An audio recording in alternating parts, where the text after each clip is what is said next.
Vonis ringan tanpa uang pengganti perkara korupsi, Hakim tolak bebas Petrus. Harapan mantan Bupati Kabupaten Kepulauan Tanimbar atau KKT Petrus Fathlolon untuk memperoleh vonis bebas kandas di tangan Majelis Hakim Pengadilan Tindak Pidana Korupsi pada Pengadilan Negeri Ambon. Namun putusan yang dijatuhkan justru menghadirkan ironi. Dinyatakan terbukti terlibat dalam perbuatan melawan hukum terkait dugaan tindak pidana korupsi, pengelolaan anggaran penyertaan modal PT Tanimbar Energi, tetapi tanpa dibebani uang pengganti kerugian negara yang sebelumnya menjadi inti dakwaan. Majelis Hakim yang diketuai Marta Maitimo didampingi Agus Hairullah dan Boni Alim Hidayat menjatuhkan hukuman 2 tahun penjara kepada Petrus Fathlolon. Selain itu ia dikenakan denda 150 juta rupiah, subsidiar 70 hari kurungan. Putusan ini jauh lebih ringan dibebankan tuntutan jaksa penuntut umum atau JPU yang sebelumnya meminta hukuman 8 tahun penjara, denda 300 juta, serta kewajiban membayar uang pengganti kerugian negara sebesar 4,4 miliar rupiah. Menariknya, Majelis Hakim tidak sependapat dengan tuntutan uang pengganti tersebut. Artinya dalam putusan akhir, Petrus tidak diwajibkan mengembalikan kerugian negara sebagaimana didalihkan jaksa. Keputusan ini langsung direspons JPU dengan menyatakan pikir-pikir. Putusan ini menjadi sorotan karena selama persidangan, sejumlah fakta dan alat bukti justru mengarah pada lemahnya keterkaitan langsung Petrus dengan kerugian negara. Bahkan yang lebih ironisnya lagi, dalam pertimbangan hakim mengadopsi seluruh dakwaan dan tuntutan jaksa dan sama sekali tidak mempertimbangkan fakta persidangan yang terungkap dari saksi-saksi dan akhirnya bahkan barang bukti yang diperlihatkan dalam persidangan oleh terdakwa. Saksi ahli auditor dari Inspektorat KKT, Alan Batlayeri, secara terbuka mengakui bahwa tidak ditemukan aliran dana kepada Petrus Fathlolon maupun keluarganya. Selain itu, tidak ada bukti perintah langsung dari Petrus terkait pencairan dana penyertaan modal ke PT Tanimbar Energi. Fakta ini diperkuat oleh kesaksian Sekda KKT Ruben Benharvioto Mariol Kosu yang juga menegaskan hal serupa, bahwa tidak ada dana BUMD yang mengalir ke mantan bupati tersebut.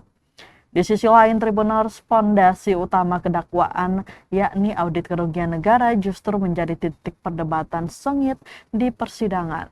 Alan Batlayeri mengakui bahwa audit dilakukan hanya berdasar dokumen dari penyidik, tanpa klarifikasi langsung ke pihak BUMD yang diaudit. Tim advokat menilai metode ini tidak komprehensif dan berpotensi bias.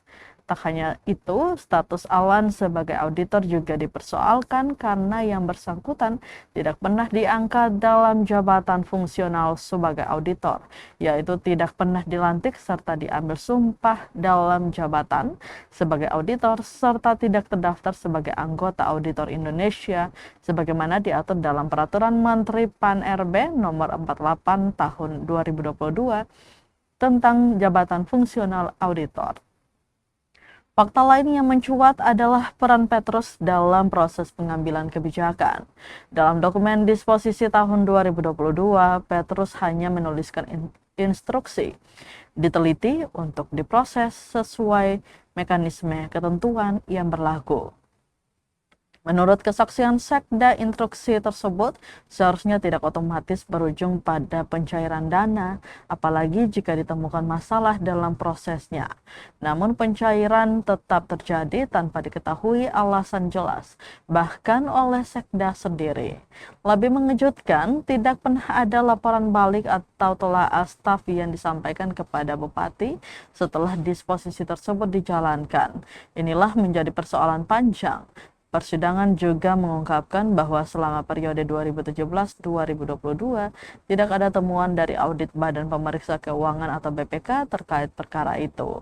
Namun Ruben sebagai mantan Sekda mengakui adanya kelalaian dalam fungsi pengawasan terhadap BUMD. yang seharusnya menjadi tanggung jawabnya sebagaimana diatur dalam PP nomor 54 tahun 2027 tentang BUMD pasal 131. Pengakuan ini menjadi salah satu titik penting yang menggambarkan bahwa persoalan dalam perkara ini tidak berdiri pada satu aktor saja. Tuntutan Petrus menemukan adanya kesalahan dalam identitas dirinya di surat tuntutan jaksa. Dokumen surat tuntutan dituliskan JPU bahwa Petrus Fatlolen lahir di Lamongan pada 4 Juli 1991, beragama Islam dan berprofesi sebagai mantan karyawan BUMN BRI. Alamat yang tercantum pun berada di Jalan Ahmad Yani 114 RT 02 RW 09 Desa Sumber Porong, Kecamatan Lawang, Kabupaten Malang, Jawa Timur. Padahal menurut Petrus, identitas tersebut tidak sesuai dengan dirinya. Ia menegaskan bahwa dirinya lahir di Ambon pada 16 Agustus 1967, beragama Katolik dan merupakan mantan Bupati Tanimbar 2017-2022. Alamat di Desa Sifnana, Saumlaki, Kabupaten Kepulauan Tanimbar, Provinsi Maluku. Tak hanya mempersoalkan substansi perkara, dinilai proses hukum yang dijalaninya syarat kepentingan non-hukum. Petrus mengakui telah mendapat peringatan sejak awal sebelum perkara ini ia tetapkan sebagai tersangka bahwa dirinya akan mengalami kriminalisasi dalam proses hukum. Petrus bahkan menyebut bahwa kasus yang menimpanya sebagai bagian dari bentuk politisasi, pemerasan hingga kriminalisasi oleh oknum aparat penegak hukum pada kejaksaan di wilayah Maluku.